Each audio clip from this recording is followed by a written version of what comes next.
मित्रांनो, आपल्याला माहिती आहे की जे दशपर्णी अर्क, रामबाण कीड नियंत्रक यांची आपण नावं ऐकली असतील।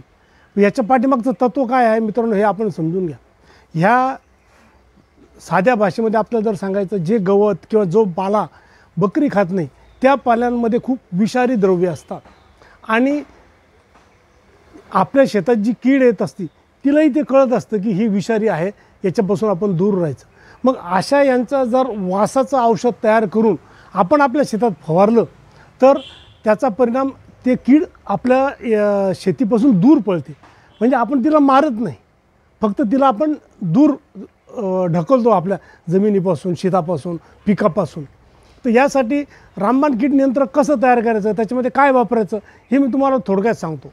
आपल्याला मित्रांनो एक 10 लिटर गोमूत्र घ्यावं लागेल आणि यामध्ये आपल्याला 500 ग्राम लिंबाचा पाला आणि प्रत्येकी 250 ग्राम हा धोत्र्याचा पाला, बेशरमचा पाला, करंजचा पाला, सीताफळाचा पाला, असे जे काही ज्यांना बकरी खात नाही असे 5-7 प्रकारचे जे पाले आहेत ते सगळे बारीक करून आपण याच्यामध्ये टाकायचे आहेत गोमूत्रामध्ये।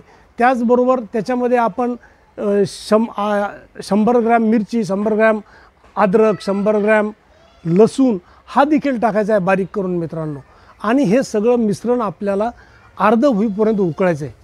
जर आपल्याकडे तांब्याचं भांडं असलं तर तांब्याचं भांडं वापरायचं आहे, आणि तांब्याचं भांडं नसेल तर एखादं छोटं तांब्याचं भांडं उकळताना आपल्याला त्याच्यात टाकायचं आहे। मित्रांनो, ह्या तांब्याचा पण देखील खूप चांगला उपयोग आहे। तांब्यापासून कॉपर ऑक्झिक्लोराइड, ज्याला आपण कॉपर म्हणून जे बुरशीनाशक आपण रासायनिक पद्धतीनं तयार होतं ते आपल्याकडं ऑर्गॅनिक पद्धतीनं तयार होतं, त्याचे दुष्परिणाम न होता आपल्याला ते पिकांवर वापरता येतं। म्हणून आपण आवर्जून त्याच्यामध्ये तांब्याच्या भांड्याचा वापर करायचा आहे। आणि हे तांब्याचं भांडं आणि हे टाकून हे 48 तास द्रावण हे त्याच भांड्यामध्ये राहू द्यायचं। त्यानंतर हे गाळून एका बाटल्यांमध्ये नीट भरून ठेवायचं। हे आपल्याला 6 महिने हे कीड नियंत्रक वापरता येतं। जेव्हा आपलं पीक हे कीड येण्याच्या एक 8 दिवस आधी जर आपण याची फवारणी घेतली तर पाठीवरच्या पंपाला फक्त 100 ml देखील वापरलं तरी याचे खूप चांगले परिणाम आहेत। याच्या वासामुळं ती कीड या पिकापासून दूर पळते। ह्याचाच प्रकारे आपण दशपर्णी अर्क करू शकतो। दशपर्णी अर्क, त्याच्यानंतर रामबाण, ह्या सगळ्या कीड नियंत्रकांची माहिती आपल्याला यूट्यूबवर इकडे तिकडे उपलब्ध आहे मित्रांनो। पण आम्ही याच्याकडं हास्यास्पद पाहतो की याच्याने कुठं होतं का, एवढ्या दिवसापासून आपण शेती करतो, होत नाही। कृपया असा विचार न करता एकदा हे चांगल्या भावनेनं वापरून पहा, निगेटिव्ह भावनेनं याचा वापर करू नका, तुम्हाला खूप चांगला वापरेल। त्याचप्रमाणे ताम्रताक म्हणून एक प्रकार असतो। आपलं गाईच्या दह्याचं जे ताक असतं ते ताक जर आपण तांब्याच्या भांड्यामध्ये 8 दिवस ठेवलं तर त्याला तांब्याच्या भांड्याबरोबर संयोग होऊन त्याचं जे ताक तयार होतं ते आपल्याला बुरशीनाशक आणि कीटकनाशक म्हणून वापरता येतं। तसंच त्याचा व्हायरस विरोधी म्हणून पण, जो आपल्या मिरचीवर व्हायरस येतो, पपईवर व्हायरस येतो, त्याच्यावर देखील ह्या ताम्रताकाचा खूप चांगला उपयोग असतो मित्रांनो।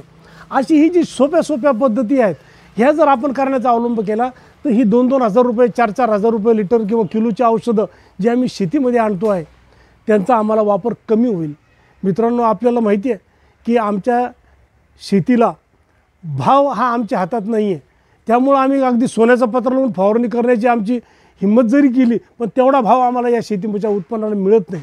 दुसरं, निसर्ग देखील आमच्या हातात नसतो। आमच्या हातात एवढंच आहे मित्रांनो की आमच्या शेतीतला खर्च कमी करणे। मग हा जर आम्हाला खर्च कमी करायचा असेल तर ह्या ज्या नवीन आणि हे जे आम्ही तुम्हाला सांगतोय मित्रांनो, हे सगळं शास्त्राने प्रूव्हन केलेलं आहे। तर सायंटिस्टनी याचा अभ्यास करून सांगितलेलं आहे की नाही, हे जर ताम्रताक वापरलं तर याचा फायदा होतो। हे जर वनस्पतींच्या अवशेषापासून जे आम्ही गोष्टी कीटकनाशक, कीड नियंत्रक तयार करतो त्याचा नक्कीच फायदा जाणवलेला आहे मित्रांनो।